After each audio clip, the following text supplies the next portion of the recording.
Welcome to RickRackRuby. I'm Laura Cluvo. Today we will be making this super cute reindeer ornament. It's fun and easy, so let's get started. To make the reindeer ornament, we will start with the patterns. There are 4 patterns. This is for the bangs, which are cut from faux fur. This is the face. This is the ear, and this is the antlers. I'm gonna leave that for a second. Every square is a 1/2 inch, and you know, you can kind of gauge the proportions. You can make the patterns yourself. They're not hard. They're very simple. You can see that I've used this pattern many times, but I trace it onto sticker paper. So it looks like this, shipping label paper, and here's the individual sheet. And so what I like to do is just fill a whole sheet with these and cut them all out, and then I peel off the stickers and I place them onto the felt. It's a lot more accurate than trying to pin these. Here's my original paper pattern. I just kind of drew it on the fold, cut it out, unfolded it, and then I cut it from a folder, a file folder, and then I traced it onto that sticker paper.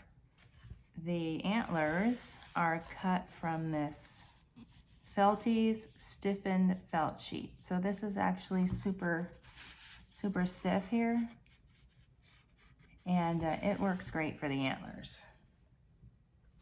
So I'm placing this one of the stickers here onto the felt, and I'm going to cut that out. Then I can just peel this off, and I will reuse these several times. So there's my antlers, and you can see they're nice and stiff. They stand up by themselves. And next I've cut the face from this fusible 50 weight Pellon, just like that. I have many options for the fabric for the face. I have this darker brown, this one with the dashes. See, I got this at my local quilt store. Any of these are good. I have more. These are some that I've made. I've made hundreds of these, you guys. Okay, so this one I liked. I don't have any more of that fabric. This one's kind of like a burlap. There's also a grunge that will work. I don't have any more of that. Here's a little baby gingham.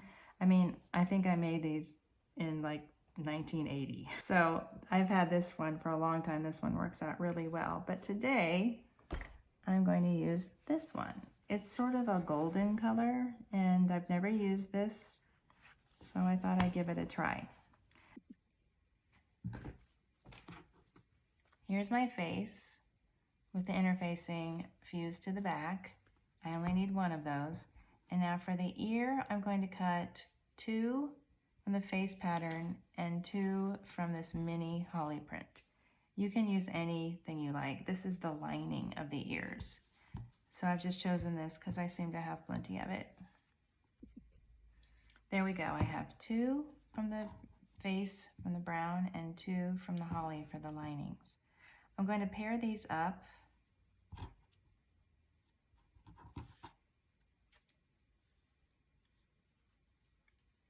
And pin them right sides together. And then I'll stitch around this curved edge and leave the top straight edge open. Here we go, they're sewn and they're open at the top, and I'm going to use my pinking shears to trim the seam allowance, and then I'll turn them to the right side.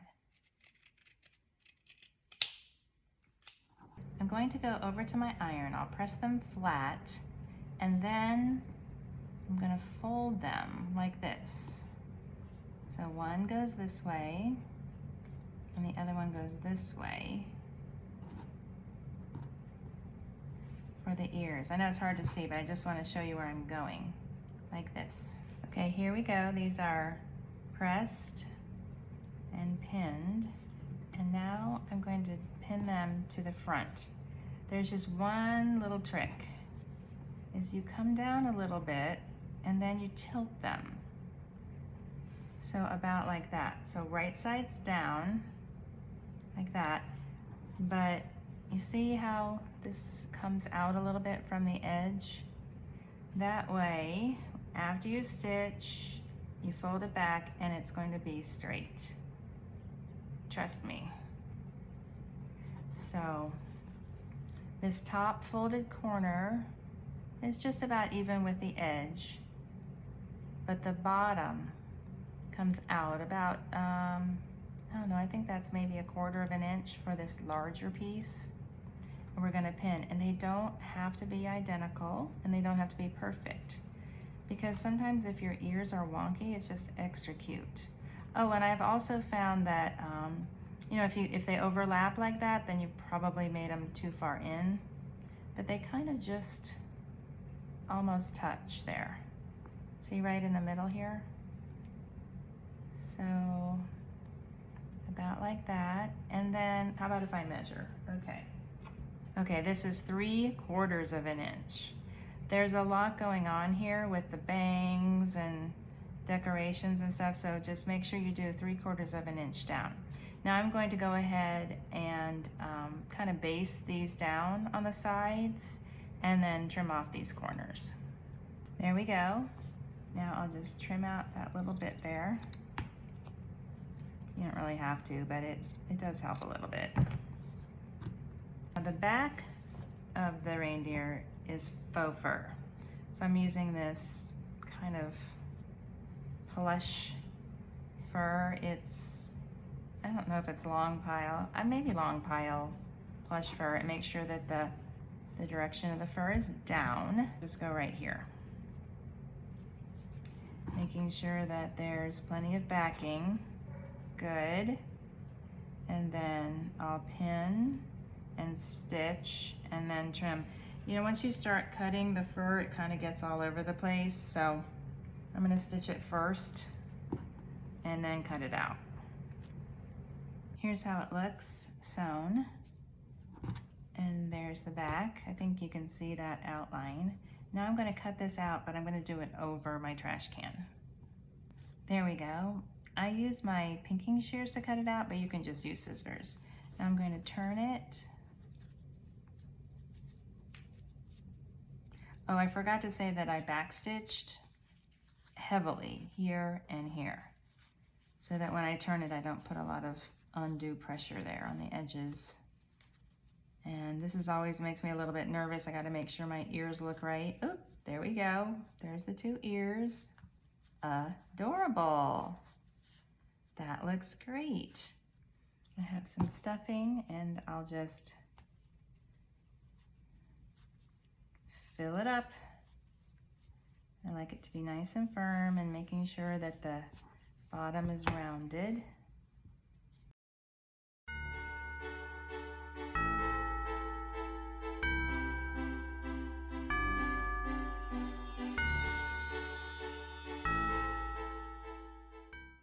I like to sort of take a needle and pull the fur out of the seam like this, see? So I'm not too worried about how that looks right now. I'm sewing to gather up the top, and it's a little bit tricky because the fur kind of gets in the way of the stitches, but I'm not too concerned about that because there's actually another piece of fur that flips over like that, and I call it the bangs, and it will cover that top, that gathered top. So I have a doubled strand of quilting thread, and I like to use a thimble. Here we go. And I'm just going to secure my thread here in the side seam and on the inside, and I'm just going to gather up the top edge. I'm just going through with a running stitch, about 1/4 of an inch in from the edge. There I am. Now I'm at the fur. And like I say, I'm not too worried about the quality of the stitches here because I know that they're going to be covered up. I'm going to go around one more time. And I'm back to where I started, here at the side seam. I'm going to gently tug this closed. There we go. I love it. That looks good. I can see a little bit of pleating here, and I'm not concerned about it at all. See, it looks great. It has a definite three-dimensional shape. And I'm just going to secure my thread now at the top. Here's my reindeer bangs pattern. And I want the rounded edge here will be on the front, and then the square edge goes down to the back. So I want the bangs to come over the front of the face like this. So therefore the rounded edge of the pattern piece goes here with the fur down this way. So I'm just going to pin and cut this out. It's a little tricky to cut out fur. So I think what I'm going to do is just right in the backing, just cut the backing. And sometimes, you know, if you cut carefully along the backing, it just pulls apart. You'll have a bunch of pieces of fur. And then at the bottom here, I don't even really need to cut too much there because I want to maintain the length, but I do want to cut off those corners. I think that'll be good. The eyes are made from white felt, and I just, you know, cut a little scrap and then fold it in half like that, and then cut an oval, small little oval. I have a couple of them here to show you, but leave the center connected. Usually my first pass is a little bit wonky, but then I'll sort of trim it up. Like, I know this is a little bit, this just needs a little bit of that, and that's fine. That one's a little big.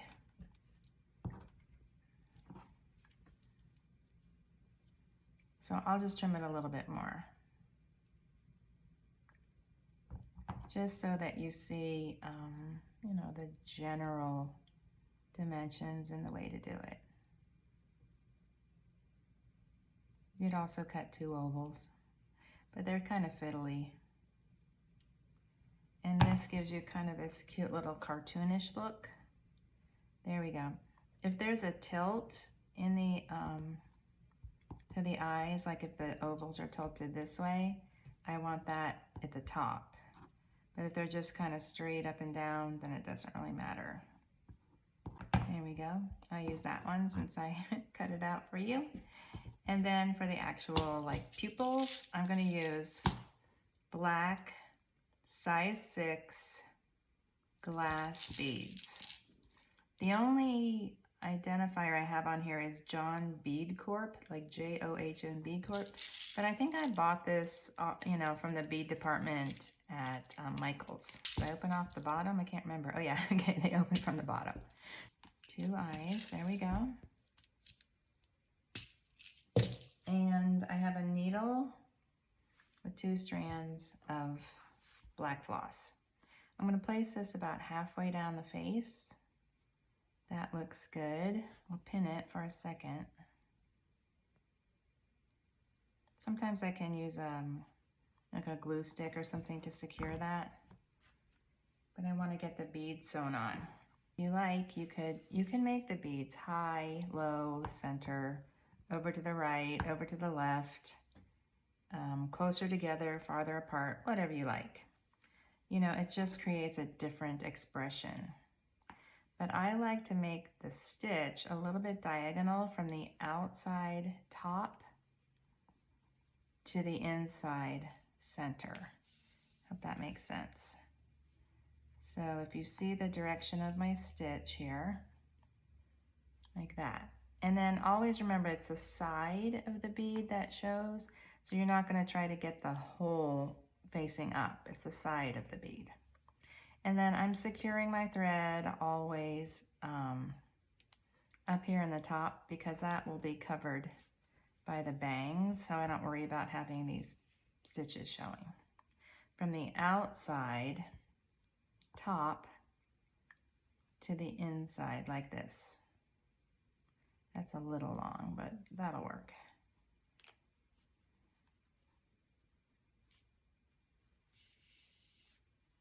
Great. Okay, you can see that these beads have a slight little tilt, and I like that look. Just a little tilt like this. I'm going to secure my thread. Now for the nose and mouth, I'm going to start with red embroidery floss, 2 strands. I'll secure the knot here in the fur at the top of the head and come out right here. Like this, and then go kind of straight down. There's no secret, I don't know the exact length. You know, you can do shorter, longer, and then out over here. Well, this is going to be a big, let me see, it might be too big. No, I think that'd be fine. And then over here, for the over to the cheek, like that, leaving this loop. And then we'll pick it up here and secure it. See? Easy. That's called a Y stitch. No, a fly stitch. It reminds me of a Y, but I think it's actually called a fly, because I know I'm going to be securing that with the bangs and with some hot glue. And I'll tie off my thread up here. And then these are 7mm little red pom-poms. You can use a bigger pom-pom if you like. This is my trick when you work with kids especially, is just cut a little slit right there at the top of any package, if it's beads or pom-poms or anything. And then just teach the kids to work the pom-poms out one at a time through that little slit. It's their nature to just rip open the whole package and they all go all over the place. So there's my trick as a teacher, to just make a little slot at the top. And then I'm going to add some hot glue here and glue that right there.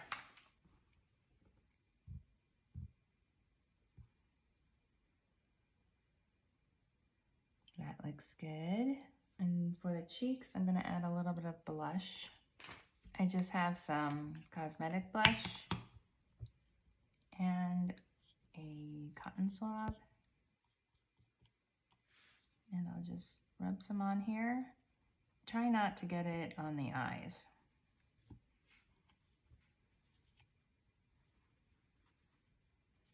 A darker color will look different. This is kind of a rose shade. Looks good. Great. Okay, now we have, this is the bangs, this is the antlers. These are 3 holly leaves that I use my die cutter to cut from wool felt. And if you don't want to do this, it's fine. For decades, I used just these sort of lacquered holly leaves. These are 7/8" holly leaves with berries from Darice, Home for the Holidays. They're not hard to find. And once again, I've cut a little slot here to slide those out, but it's kind of crinkly, so I'll do that off camera. So what I like to do is put the antlers on first, and then the bangs kind of go in between like that, and then come over the top and like this. See? It's a little bit tricky if you have the hot glue, too much hot glue back here, and then I'm going to sew on these leaves with embroidery floss. I'm going to just lightly apply some hot glue right here across this center right here. Not too much. I want the antlers to show, so I usually do this, you know, look at it from the front to make sure I get all those little branches. Hold that for a second to make sure the glue is secure. And then I'm going to place this in the front and pin it. I'm going to trim these. I can trim these if I need to. So I'm going to make sure that they're long enough to, you know, come over the eyes a little bit, because I like the way that looks, but not too long. just like that. So I'll pin it in the back and the front.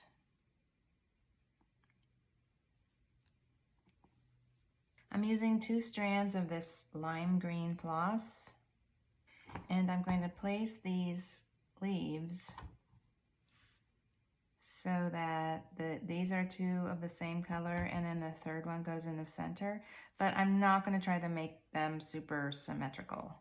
They're just going to be kind of random, but generally this color and the same, and then the new one in the center.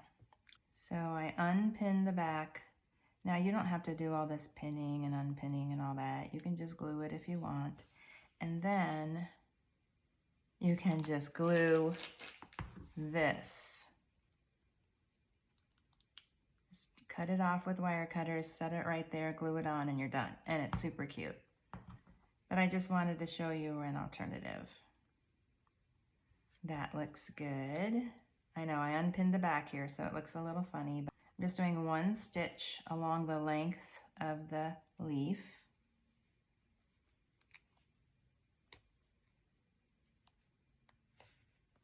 It's not hard, you guys. It's not hard at all. I also kind of like if the stitch pulls a little bit and gives a little dimension to the leaf. But you don't have to do that. Don't worry about it. Here's the second leaf.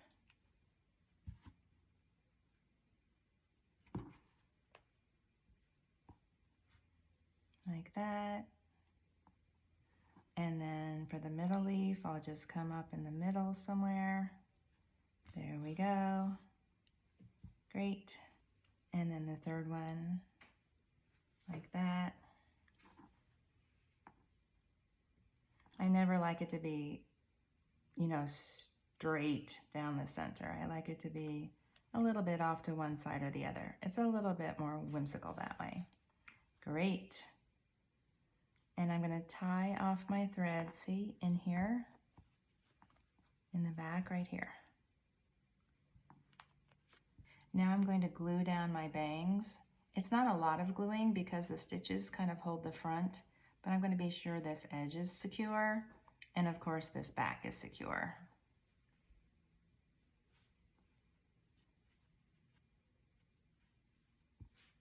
That's looking good. All right, now we're in the home stretch.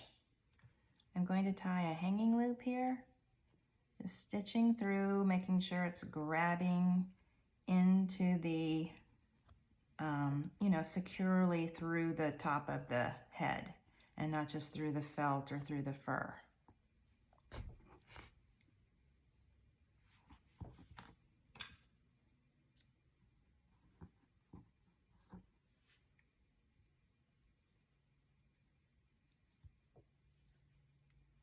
And then finally, I'm going to tie a bow from this red gingham ribbon.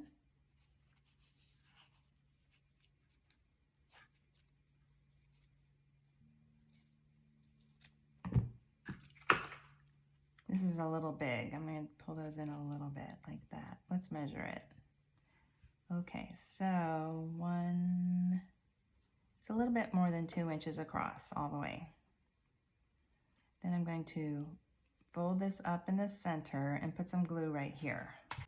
And then I'll press this right here to where the 3 holly leaves kind of come together right there. And I'm going to trim the streamers too.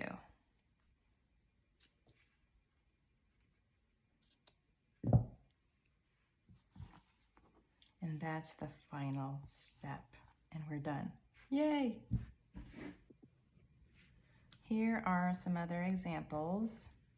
This one's just about the same, except for it has like a striped bow. Here's how they look on the back. They're just furry. And then this is one I made a long time ago with the burlap print, the striped bow, and it's still the same. Same, but just a slightly different fabric. There's a lot of steps and a lot of supplies and kind of a lot of small work in this project, but it turns out so cute. And it's always good to have something for a boy, you know?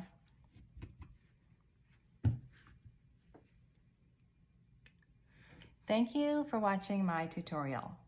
If you're enjoying my videos, please like, share, and subscribe.